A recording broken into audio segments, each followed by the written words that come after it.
a saisi le président de la CEDEAO par un courrier pour lui dire qu'il prend l'engagement au nom du peuple malien face au monde entier qu'avant le 31 janvier 2022, il reviendra vers le président en exercice de la CEDEAO avec un agenda clair, un chronogramme clair du processus de transition en République du Mali.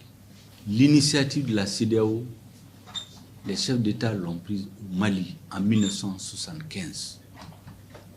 C'est le président du Nigeria, lors d'une visite au Mali, qui a échangé avec le président de la République du Mali sur cette idée, qu'ils se sont déplacés pour partager avec les autres chefs d'État. Il se trouvait que chacun des chefs d'État avait le même souci. Et rapidement, cette organisation s'est créée pour sortir des clivages anglophones, francophones, lusophones, ainsi de suite, mais pour parler africain. Et donc, le Mali et la CEDEAO aujourd'hui, c'est comme un vieux père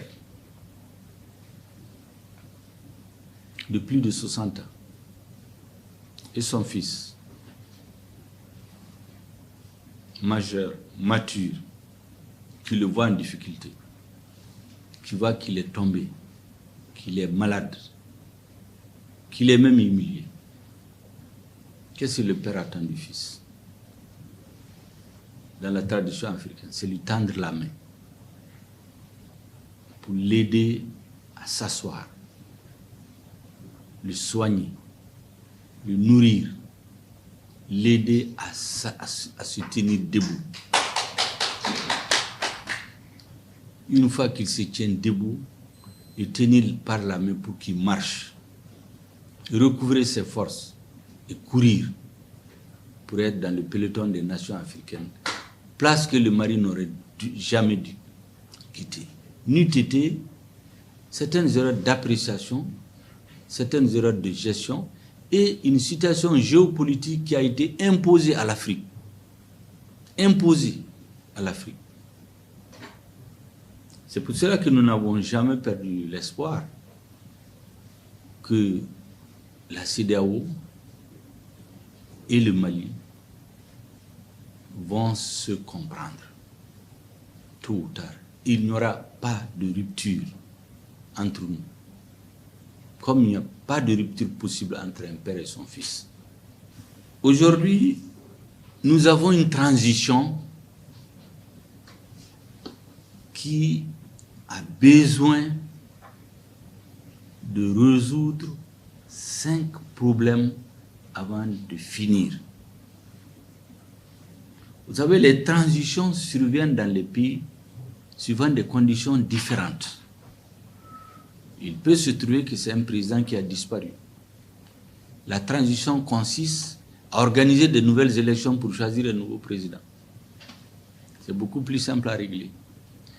Il peut y avoir une transition parce qu'il y a eu des bagarres entre des dirigeants. La transition consiste à les amener autour de la table pour qu'ils s'entendent. On fait des élections. La transition peut consister à ce qu'on peut assimiler à une violation de la loi fondamentale, la Constitution. La transition peut consister à ramener cette loi, le vote d'une nouvelle Constitution, l'organisation d'élections. Chacune de ces transitions, en fonction des conditions de sa survenue, rédige les conditions de son organisation et de son parachèvement. La spécificité de la transition malienne, c'est qu'elle est différente des autres transitions en Afrique, parce que les conditions de la survenue de notre transition sont particulières. Et les mêmes causes produisant les mêmes effets. Nous qui avons la responsabilité historique et politique, le président de la transition et le gouvernement, de conduire les destinées du Mali aujourd'hui, nous ne pouvons pas ne pas tenir compte des conditions de survenue de cette transition. pour que les mêmes causes, comme je disais, produisant les mêmes effets, nous ne nous retrouvions pas encore dans une autre transition après la transition. Au Mali, la transition est issue d'un soulèvement populaire. Ce soulèvement est parti de la contestation des résultats des élections. Donc, premier challenge, il faut créer les conditions pour minimiser les risques de contestation des élections. Premier défi à relever. Et c'est pour cela que nous avons débattu pour créer un organe unique indépendant des élections. La loi a été approuvée par le gouvernement et laisse sur la table du Conseil national de transition pour être votée. Lorsqu'il y a eu le soulèvement, il y a eu une répression qui a fait des morts. Une partie des forces armées a été extraite pour être utilisée contre des citoyens, devant des mosquées. Des citoyens pendant 3 jours. Et donc, une partie de la population dit on ne peut pas accepter qu'une partie des forces armées de sécurité soit utilisée contre des citoyens. Il faut donc la lutte contre l'impunité. Nous avons des disparitions forcées de journalistes. Le peuple dit il faut clarifier qu'est-ce qui est arrivé pour qu'on ne se mette pas à éliminer des gens parce qu'ils sont contre un pouvoir. Les Maliens disent la lutte contre la corruption et l'impunité.